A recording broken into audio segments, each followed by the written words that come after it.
Novemba mwaka jana ukiwa Dar es Salaam ulielekeza kwamba mameneja wa TANROADS wote nchini wahakikishe hakuna foleni kwenye maeneo yao, na asiyefanya hivyo ataondoka kwenye nafasi yake mara moja.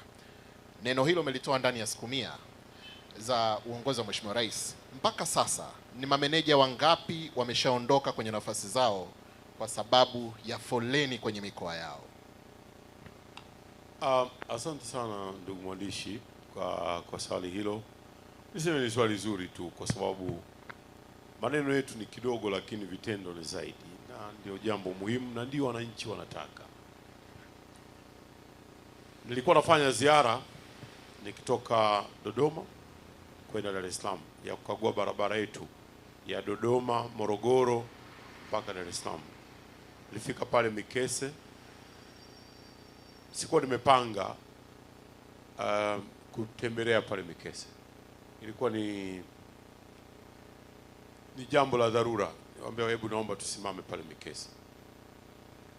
Na baadaye nilikuta foleni kubwa sana pale. Kubwa sana ya malori. Nilipokuta ile foleni kubwa ya malori, niliteremka na kwenda kutaka kujua kwamba tatizo ni nini.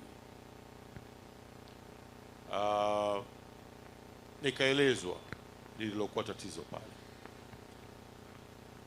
Niliagiza katibu mkuu ambaye achukue hatua ya kuunda tume ndogo ya uchunguzi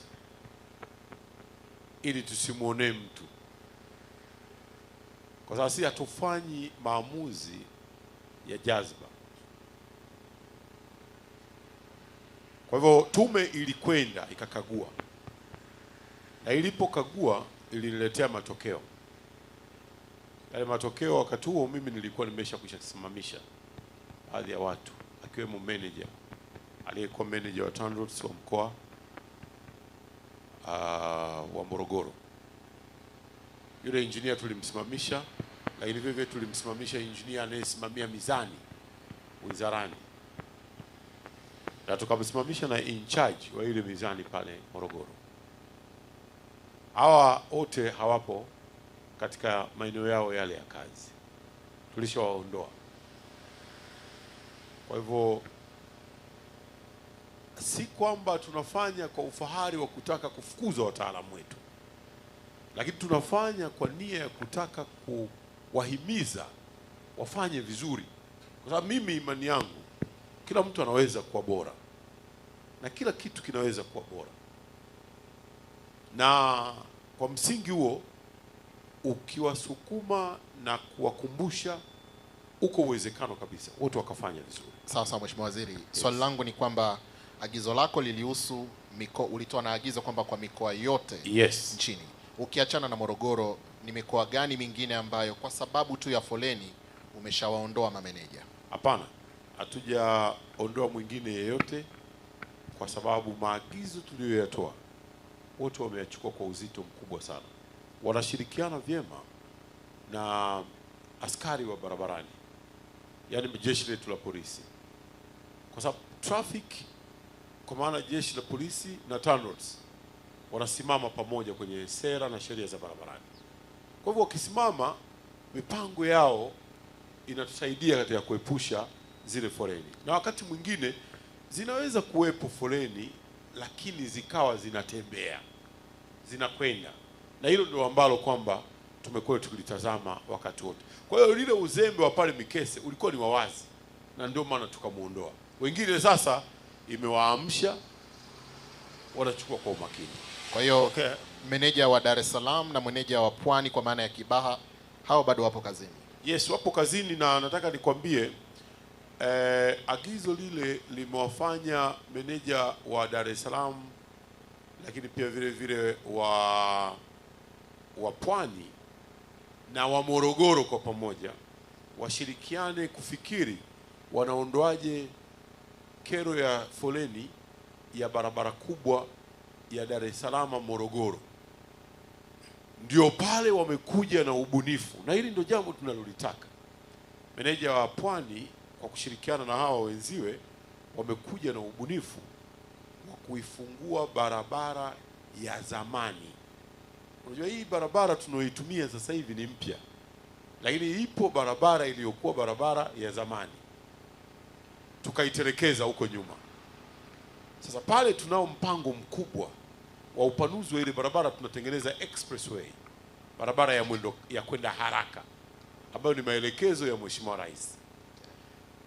Tazama namna ambavyo agizo lile liliwafanya mameneja engineers wetu waongeze ubunifu. Ndio pale wakaja wakasema, waziri, tunayo barabara ya zamani, tunachoomba tupatiwe hela kiasi hiki hapa ili tuifungue.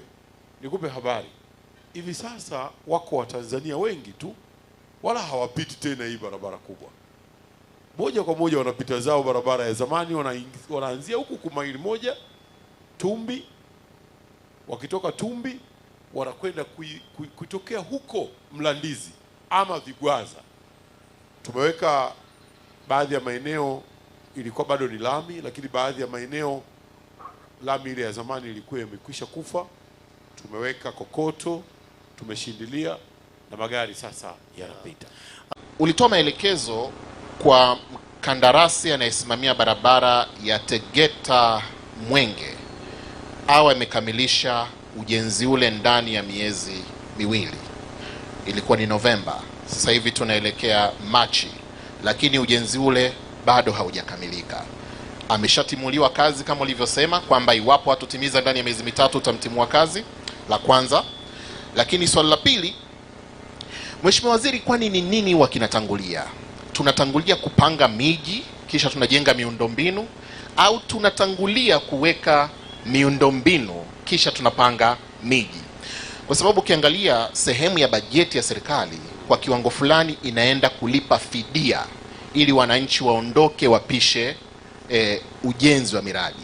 Kwa nini tunapoteza pesa nyingi kwenye kupeleka fidia kama tuna uwezo wa kujipanga mapema tupitishe hiyo miradi? Lakini swali la pili, kwenye eneo hilo tumeshuhudia pia baadhi ya maeneo barabara hiyo hiyo leo itawekwa maua, majani katikati, baada ya muda mfupi panachimbuliwa tena, inatengenezwa barabara nyingine.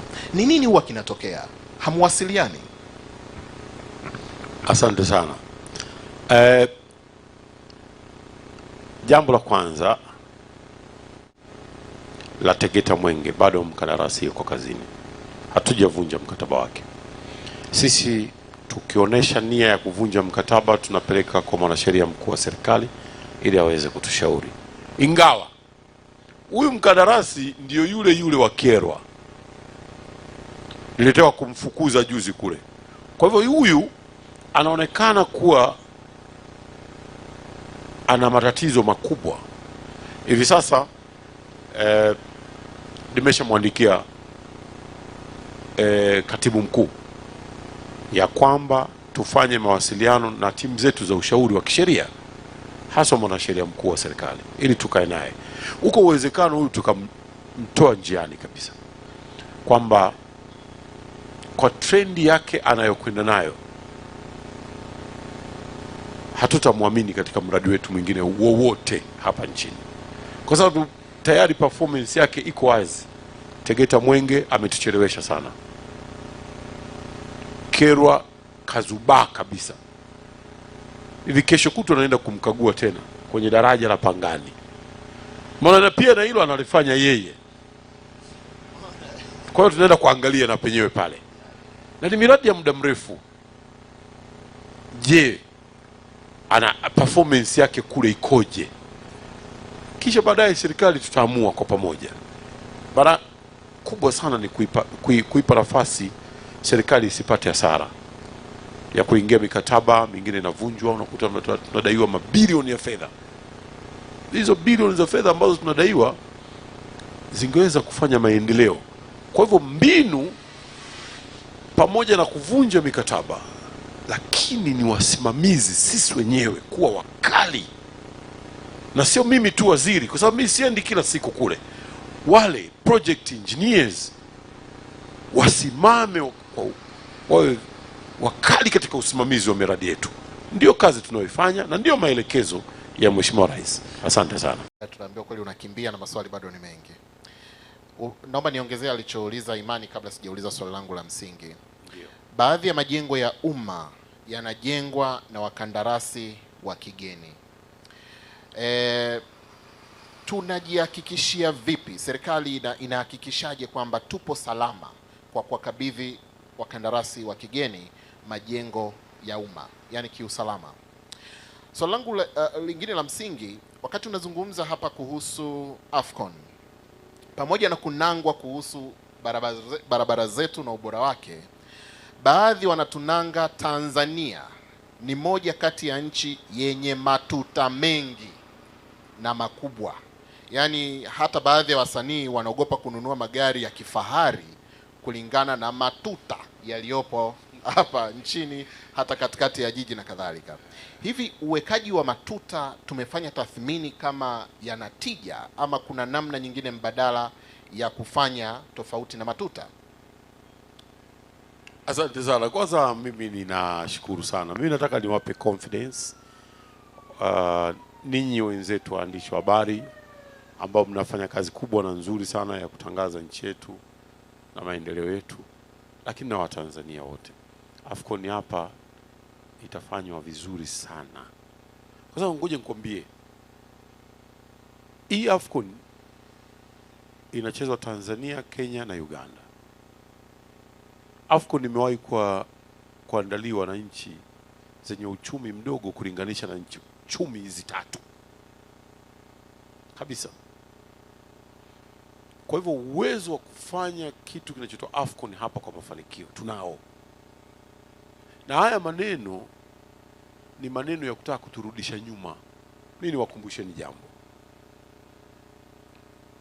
World Cup iliyochezwa South Africa ilikataliwa na mataifa mengi sana yaliyoendelea. Wakasema inawezekanaje kombe la dunia likachezwe South Africa? Afrika hatuna uhakika na amani, hatuna uhakika na barabara. Wakatuambia kila maneno, lakini historia imeandikwa.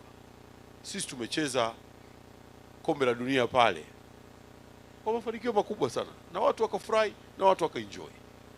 Haya mambo mengine ni kutaka kuwakatisha watu tamaa tu. Na mimi nataka nikuombeni ninyi muwe ni mabalozi na mawakala wa kuhakikisha kwamba tunaiambia dunia. Mbaruku yeye amewaambia watu wangu wa habari wafanye kazi ya kuiambia dunia ya kimataifa, lakini na mimi nasema ninyi fanyeni, mnafanya, lakini tunaomba mfanye ziada. Ngoja nikwambie, ndege tunata sio ndege kutoka Nairobi ambako itakuwa ni center ya kucheza mpira wa Afcon na hapa Arusha ni umbali gani? Ni masaa mangapi? Kwa gari, wala sio kwa ndege. Kwa sababu wao wanasema kutoka nchi moja kwenda nchi nyingine ni siku mbili. Tuwaulize watu wa Arumeru hapa, watu wa Arusha hapa, wote hao wanakwenda na kurudi huko Nairobi, ni masaa mangapi? Masaa mawili, matatu, manne. Eti Mheshimiwa Nasari, ni masaa mangapi? Masaa matatu kutoka Nairobi mpaka Arusha na kutoka Arusha mpaka Nairobi. Lakini wao propaganda wanazozipiga, wanapiga propaganda kwamba ni siku mbili. Kutoka Dar es Salaam kwenda Zanzibar ni nusu saa, kwa ndege dakika 15 20 hadi nusu saa, pamoja na kupanda na kushuka. Lakini kwa boti ni saa nzima, dakika 45 mpaka saa nzima tu. Kwa hivyo sisi tusikate tamaa, ama tunao wajibu wa kuimarisha kweli kabisa miundombinu yetu. Hiyo tutaifanya, na hiyo kazi tunaifanya wakati wote. Uwepo wa matuta, mheshimiwa, uwepo wa matuta ukiwauliza wataalamu wangu, wataalamu wa barabara, hawataki hata kuyaona matuta. Huo ndio kweli. Lakini nataka nikwambie, matuta yanawekwa kwa sababu za kiusalama pia vile vile. Kwa sababu si tu kwamba ni kweli yanaharibu magari ya watu, yanafanyaje. Kuharibu gari ya mtu ni jambo moja. Mji kama huu wa King'ori hapa, una watoto wanakatisha, una jamaa, una ndugu na nini. Ni kweli tunaweza tukaweka alama za barabarani, zebras na kadhalika. Yuko mtu mwingine barabarani anaendesha gari, hajali hata kama kuna alama ya barabarani, kwa sababu tu ana gari nzuri sana, anaweza kapitiliza kwa spidi 120 wakati hilo eneo ameona kabisa kuna kibao kinamwambia kuna watoto wanakatisha kwa ajili ya shule. Kwa hivyo hili ni jambo la pande zote mbili, watumiaji wa barabara wote wa pande mbili, wanaopita katika miguu yao, lakini na wale wenye vyombo. Umenifahamu? Kuzingatia sheria. Wanataka mpaka askari asimame, aweke tochi, akwambie uweke pembeni, wakati wewe kuna alama umeiona wazi kabisa inakwambia kwamba punguza spidi, hapo kuna mji. Hivi mji kama huu wa King'ori, kwa sababu barabara tu ni nzuri, wewe unapita hapa na 120, inawezekanaje sasa? Hivi uwekaji wa matuta tumefanya tathmini kama yana tija ama kuna namna nyingine mbadala ya kufanya tofauti na matuta? Asante sana. Kwanza mimi ninashukuru sana. Matuta ukiwauliza wataalamu wangu, wataalamu wa barabara, hawataki hata kuyaona matuta. Huo ndio kweli. Lakini nataka nikwambie, matuta yanawekwa kwa sababu za kiusalama pia vile vile. Kwa sababu si tu kwamba ni kweli yanaharibu magari ya watu, yanafanyaje. Kuharibu gari ya mtu ni jambo moja. Mji kama huu wa King'ori hapa, una watoto wanakatisha, una jamaa, una ndugu na nini. Ni kweli tunaweza tukaweka alama za barabarani, zebras na kadhalika. Yuko mtu mwingine barabarani anaendesha gari, hajali hata kama kuna alama ya barabarani, kwa sababu tu ana gari nzuri sana, anaweza kapitiliza kwa spidi 120 wakati hilo eneo ameona kabisa kuna kibao kinamwambia kuna watoto wanakatisha kwa ajili ya shule. Kwa hivyo hili ni jambo la pande zote mbili, watumiaji wa barabara wote wa pande mbili, wanaopita katika miguu yao, lakini na wale wenye vyombo. Umenifahamu? Kuzingatia sheria. Wanataka mpaka askari asimame, aweke tochi, akwambie uweke pembeni, wakati wewe kuna alama umeiona wazi kabisa inakwambia kwamba punguza spidi, hapo kuna mji. Hivi mji kama huu wa King'ori, kwa sababu barabara tu ni nzuri, wewe unapita hapa na 120, inawezekanaje sasa?